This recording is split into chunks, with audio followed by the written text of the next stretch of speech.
दोस्तों, जहाँ हमारा सोलर सिस्टम खत्म होता है वहीं से शुरू होती है एक अंधेरी और मिस्टीरियस दुनिया जिसे हम काइपर बेल्ट कहते हैं। इसी आईसी रीजन के अंदर एक ऐसी सेलेस्टियल बॉडी मौजूद है जिसे दुनिया प्लूटो के नाम से जानती है। प्लूटो एक ऐसी जगह पर लोकेटेड है जहाँ सनलाइट बहुत कम पहुँचती है, जहाँ दिन में भी आसमान काला दिखाई देता है और जहाँ टेम्परेचर -230 डिग्री सेल्सियस से भी नीचे चला जाता है। वहाँ इतनी ज़्यादा ठंड है कि पानी नहीं बल्कि गैसेस तक जमकर आइस बन जाती हैं। और आज की वीडियो में हम प्लूटो के ऐसे ही मिस्ट्रीज के बारे में जानेंगे, उसकी डिस्कवरी से लेकर उसकी प्लेनेट की लिस्ट से रिजेक्ट होने तक। तो वीडियो काफ़ी इंटरेस्टिंग होने वाली है, तो इसको एंड तक लाजमी देखना। तो चलो वीडियो शुरू करते हैं।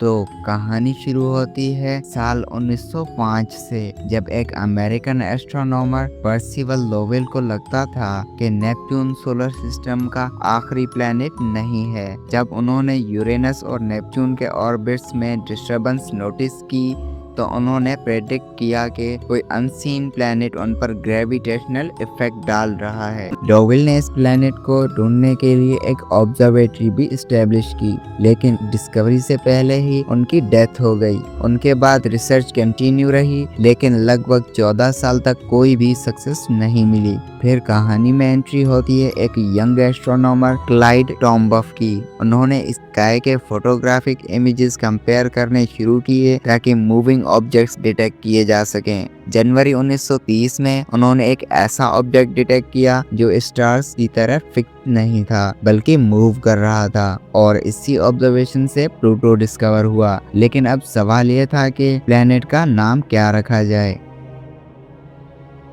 तब एक 11 साल की लड़की वेनेटिया बर्नी ने रोमन माइथोलॉजी के अंडरवर्ल्ड गॉड के नाम पर प्लूटो सजेस्ट किया। यह नाम परफेक्ट था क्योंकि प्लूटो सोलर सिस्टम के डार्क आउटर रीजन में लोकेटेड था।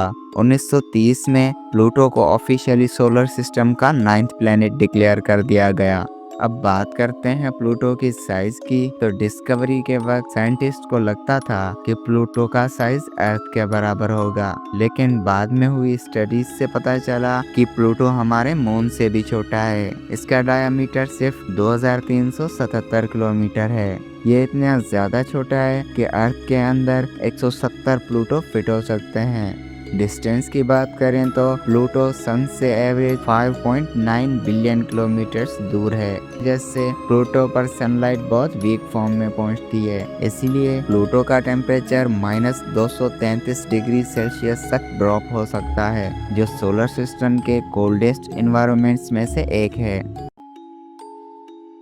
प्लूटो का ऑर्बिट भी काफ़ी यूनिक है। बाकी प्लैनेट्स के कंपैरिजन में प्लूटो का ऑर्बिट ज़्यादा इलिप्टिकल और टिल्टेड है। कुछ पीरियड्स में प्लूटो सन के नेपच्यून से भी ज़्यादा करीब आ जाता है। अब सबसे इम्पोर्टेंट सवाल, प्लूटो को प्लैनेट की लिस्ट से क्यों निकाला गया? जब 2006 में इंटरनेशनल एस्ट्रोनॉमिकल यूनियन ने प्लैनेट की ऑफिशियल डेफिनेशन सेट की, तो डेफिनेशन के मुताबिक प्लैनेट होने के लिए ये 3 कंडीशंस ज़रूर होनी चाहिए। पहली कंडीशन ये थी कि ऑब्जेक्ट सन के अराउंड ऑर्बिट करता हो। दूसरी कंडीशन ये थी कि ऑब्जेक्ट स्फेरिकल शेप में हो। और तीसरी कंडीशन ये थी कि ऑब्जेक्ट अपने ऑर्बिट को ग्रेविटेशनली क्लियर करे। प्लूटो ने पहली 2 कंडीशंस को तो कंप्लीट कर लिया, लेकिन तीसरी कंडीशन में वो फेल हो गया, क्योंकि काइपर बेल्ट में प्लूटो के ऑर्बिट के आसपास बहुत से आइसी ऑब्जेक्ट्स मौजूद हैं जिनको प्लूटो क्लियर नहीं कर सकता।